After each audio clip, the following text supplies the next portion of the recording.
नमस्कार दोस्तों, मैं सीमा गोस्वामी स्वागत करती हूं अपने इस यूट्यूब चैनल फोकस सीटेट में। बच्चों, आज हम पढ़ाएंगे बंगाल और मैसूर के जो परिस्थितियां थीं। जब इससे पहले की जो वीडियो थी मैंने पढ़ाई थी आपको भारत में यूरोपीय कंपनियों का आगमन, क्योंकि हम स्टेप बाय स्टेप चल रहे हैं ताकि आपको ठीक से समझ में आए कि पहले क्या हुआ, उसके बाद क्या हुआ, उसके बाद क्या हुआ। तो जब ये यूरोपियंस कंपनियां जैसे कि पुर्तगाली, डच, डेनमार्क आदि फ्रांसीसी जो भारत में आए और उन्होंने अपनी अपनी जो कंपनियां या व्यापारिक कोठियां भारत में स्थापित की, उसके बाद इन्होंने विस्तार करना शुरू किया। और विस्तार करने के बाद उन्होंने बंगाल की तरफ रुख किया, क्योंकि बंगाल इनको ज़्यादा एक इजी वो लग रहा था। वहाँ पर जो शासन कर रहे थे वहाँ के छोटे बड़े शासक, तो उस समय तक जो औरंगजेब था उसकी मृत्यु हो जाती है। आज का टॉपिक है बंगाल और मैसूर। मैं दोनों टॉपिक आपको क्लियर कराऊंगी। कम से कम 15-20 क्वेश्चन इसमें से आपको मिलेंगे, जो कि किसी भी कॉम्पिटिटिव एग्ज़ाम के लिए मोस्ट इम्पोर्टेंट होते हैं और आते हैं। तो स्टार्ट करते हैं आज का टॉपिक बंगाल। देखो बच्चों, औरंगजेब की मृत्यु के बाद बंगाल मुर्शीद कुली खां के नेतृत्व में पूरी तरह से मुक्त हो गया था। जब इसकी मृत्यु हो जाती है तो जो मुर्शीद कुली खां हैं उसके नेतृत्व में ये मुक्त हो जाता है और 1704 ईस्वी में बंगाल की राजधानी ढाका से हटाकर मुर्शिदाबाद बनाई जाती है। यानी जब ये यहाँ पर था तो इसकी जो राजधानी थी वो ढाका थी, लेकिन बाद में ये मुर्शिदाबाद ले जाई जाती है। तो क्वेश्चन ऐसे आ सकता है कि कब मुर्शिदाबाद ढाका से हटाकर राजधानी को मुर्शिदाबाद बनाया गया था, तो वो था 1704 ईस्वी। उसके बाद 1726 ईस्वी में मुर्शीद कुली खां की मृत्यु हो जाती है और उसके बाद जो नवाब बनता है वहाँ का, वो बनता है सुजाउद्दीन बंगाल का नवाब बनता है 1726 ईस्वी में। तो क्वेश्चन इस तरीके से आ सकते। देखो, मैं एक एक लाइन में ही आपको समझाती जा रही हूँ। वैसे तो मैं अगर इसको बोल भी दूंगी तो आपको समझ में आ जाएगा। अब ये क्वेश्चन ये वैसे पूछा जा सकता है कि मुर्शीद कुली की मृत्यु के बाद कौन शाह नवाब बना था या किसको गद्दी मिली थी, तो वो था सुजाउद्दीन बंगाल का नवाब बना था। तो सुजाउद्दीन था और ये था 1726 ईस्वी में। उसके बाद आता है सिराजुद्दौला, जो 10 अप्रैल 1756 ईस्वी को बंगाल का नवाब बना। इसकी मृत्यु के बाद सिराजुद्दौला बनता है 1756 ईस्वी को बंगाल का नवाब, क्योंकि ये खुद ही इतनी उम्र में बैठा था। इसकी उम्र ही 50-60 साल थी जब ये इसको नवाब बनाया गया था। और ऐसा माना जाता है कि ये जो मुग़ल थे या ये जो सल्तनत काल थी, मरते मर जाते थे लेकिन इनको शासन नहीं मिलता था, इसीलिए इनमें आपस में मार काट मची रहती थी। कोई पिता को मार रहा, कोई भाई को मार रहा, इस तरीके का इनका शासन काल रहा है। अगर आप इतिहास पढ़ते हैं और बुक्स में पढ़ेंगे NCERT में आपको मिलेगा, उसमें इस तरीके के इनके इतिहास के बारे में जानकारियाँ। तो इसकी मृत्यु के बाद सिराजुद्दौला बनता है और वो कब बनता है, 10 अप्रैल 1756 ईस्वी को बंगाल का नवाब बना। एक और क्वेश्चन आता है जो बहुत इंपॉर्टेंट है, प्लासी का युद्ध कब हुआ। देखो बच्चों, प्लासी का युद्ध 1757 ईस्वी में हुआ। और किन किन के बीच में हुआ था, तो ये अंग्रेज़ों यानी रॉबर्ट क्लाइव और सिराजुद्दौला की सेनाओं के बीच संघर्ष हुआ था। क्योंकि जो सिराजुद्दौला था वो अंग्रेज़ों की जो तानाशाही थी उसको मानने से इनकार कर देते हैं। ये सिराजुद्दौला करता है मानने से कि भाई, क्योंकि पहले इन्होंने धीरे धीरे इस तरीके से कहा कि हम सिर्फ यहाँ पे व्यापार करने आ रहे हैं। बाद में ये हस्तक्षेप करने लगे सेनाओं में भी और राज्यों में भी, और जो व्यापार थे उनमें करों में छूट मांगने लगे, फिर कर देने से ही मना करने लगे। तो फिर जो ये युद्ध हुआ था, प्लासी का युद्ध 1757 ईस्वी में हुआ था, रॉबर्ट क्लाइव और सिराजुद्दौला के बीच हुआ। इसके बाद 22 अक्टूबर 1764 ईस्वी में बक्सर का युद्ध हुआ। अब क्वेश्चन ऐसे आ सकते हैं कि प्लासी का युद्ध कब हुआ था, तो 1757 में हुआ था। किन के बीच हुआ था, रॉबर्ट क्लाइव और सिराजुद्दौला के बीच हुआ था। फिर क्वेश्चन आता है कि बक्सर का युद्ध कब हुआ था। और आपने कभी भी कोई भी एग्ज़ाम दिया होगा तो आपने ये क्वेश्चन ज़रूर देखे होंगे अपने एग्ज़ाम पेपर में, क्योंकि ये क्वेश्चंस आते हैं। 22 अक्टूबर 1764 ईस्वी को बक्सर के युद्ध में मुग़ल सम्राट शाह आलम द्वितीय, अवध का नवाब सिराजुद्दौला तथा जो सुजाउद्दौला था ये और मीर कासिम ने अंग्रेज़ों के विरुद्ध गठबंधन किया, लेकिन वे पराजित हो गए थे।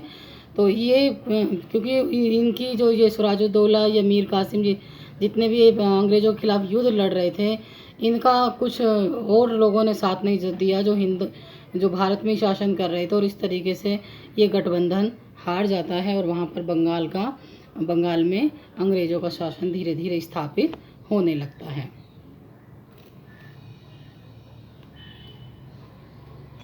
इसके बाद बच्चों देखो मैसूर। मैसूर में उस समय टीपू सुल्तान एक शक्तिशाली कह सकते हैं कि राजा के रूप में, या उसको कोई ऐसी डायनेस्टी उस समय वहाँ पर टक्कर देने में नहीं थी, और वो शासन कर रहा था, क्योंकि पहले से ही यहाँ पे मुग़ल शासन चल रहे थे।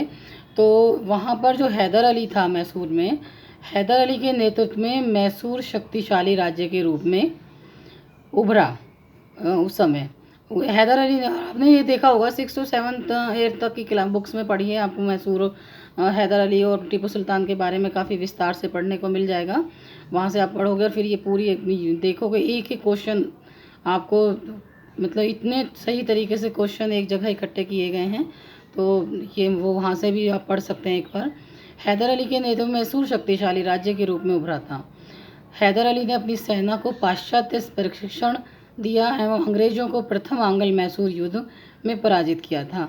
तो क्वेश्चन ऐसा आ सकता है कि जो मैसूर का शासक कौन था, तो उस समय हैदर अली था, और उसकी जीत का एक सबसे बड़ा ये कारण था कि ये लोग फ्रांसीसियों की मदद से पाश्चात्य तरीके से जो हथियार थे, जो युद्ध लड़ने की शैली थी, कला थी, उसको फॉलो कर रहे थे। और जो ये फिर इनका अंग्रेज़ों से युद्ध होता है, आंग्ल मैसूर युद्ध के नाम से जाना जाता है, ये होता है 1767 ईस्वी में हुआ था, और 1769 ईस्वी में वो पराजित हुआ। द्वितीय आंग्ल मैसूर युद्ध हुआ 1780 में। हैदर अली की मृत्यु के बाद जब ये युद्धों में हार जाता है और हैदर अली युद्ध में मारा जाता है, तो उसकी मृत्यु के बाद उसका पुत्र जो बैठा था, टीपू सुल्तान था, उसने उसका स्थान लिया।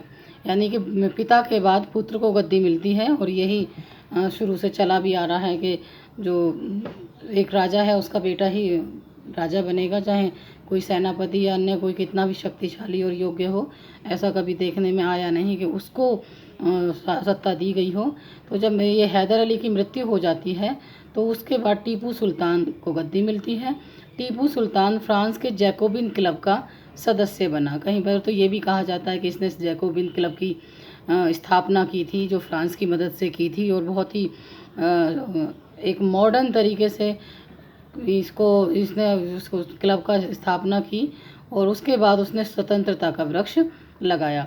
ऐसा माना जाता है कि टीपू सुल्तान ने मतलब देश हित में कुछ कार्य किए, और इस तरीके की भी वो बातें हैं इतिहास में। टीपू सुल्तान फ्रांसीसी पद्धति पर एक मजबूत सेना बनाता है।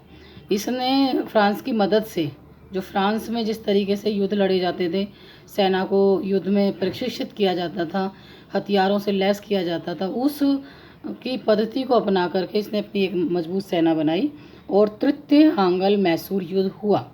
2 युद्ध इसके पिता के शासनकाल में हुए, और वो युद्ध में मारा जाता है इसका पिता। उसके बाद तीसरा जब युद्ध हुआ था, वो हुआ था 1790 से 92 ईस्वी में, जो अंग्रेज लॉर्ड कॉर्नवालिस और निजाम और मराठों ने मिलकर टीपू को हराया था।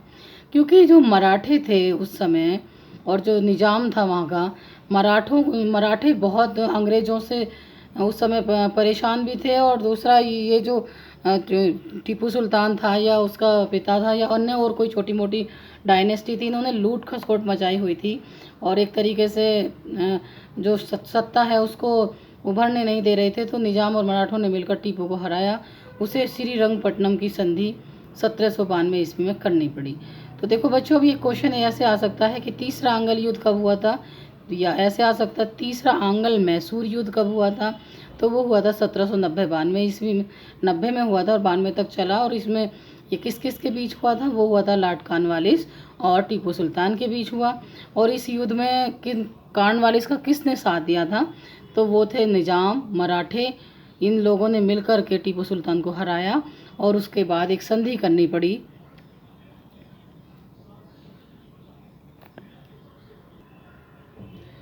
एक संधि हुई, उसके बाद एक संधि करनी पड़ी, जिसमें कि वो कुछ मांगे मान जाते हैं। फिर चौथा आंग्ल मैसूर युद्ध होता है, जो 1799 ईस्वी में लॉर्ड वेलेजली ने टीपू की मृत्यु के बाद मैसूर राज्य पे कब्जा कर लिया था। तो देखो बच्चों, आज मैंने जो पढ़ाया वो देखो किस तरीके से 4 युद्ध हुए थे। हैदर अली के पिता के बीच में 2 युद्ध हुए, फिर टीपू सुल्तान के और अंग्रेज़ों के बीच हुए।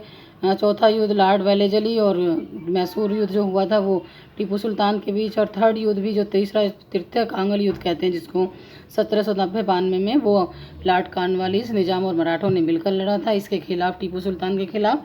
और इसमें श्रीरंगपट्टनम की संधि होती है 1792 में। और ये क्वेश्चन ऐसे भी आ सकता है कि श्रीरंगपट्टनम की संधि कब हुई थी, तो वो 1792 ईस्वी में हुई थी। तो आज बच्चों मैंने आपको बंगाल और मैसूर के बारे में पढ़ाया। ये इसलिए मैंने 2 अलग अलग लिए हैं, दोनों राज्य, दोनों क्षेत्रों को अलग लिया था, ताकि आपको उसके बाद हम बढ़ाएंगे कि कैसे आधुनिक भारत में भारतीय यूरोपीय जब कंपनियां आईं, उन्होंने किस तरीके से ये जो छोटी मोटी डायनेस्टी थी, छोटी भी नहीं कह सकते, सभी क्षेत्रों पर ये शासन कर रहे थे, और उस पर उनको हराने के बाद और वहाँ पर किस तरीके से फूट डालो और शासन करो की नीति अपनाते ये फिर आगे हम आपको पढ़ाएंगे कि बंगाल के गवर्नर, और फिर उसके बाद में पढ़ाऊँगी भारत के गवर्नर वगैरह के बारे में समझाऊंगी। तो अगर आपको मेरी वीडियो पसंद आई हो तो बच्चों आप शेयर कर दीजिए और बेल आइकॉन को भी प्रेस कर दें ताकि आपको नोटिफिकेशन मिलता रहे। धन्यवाद।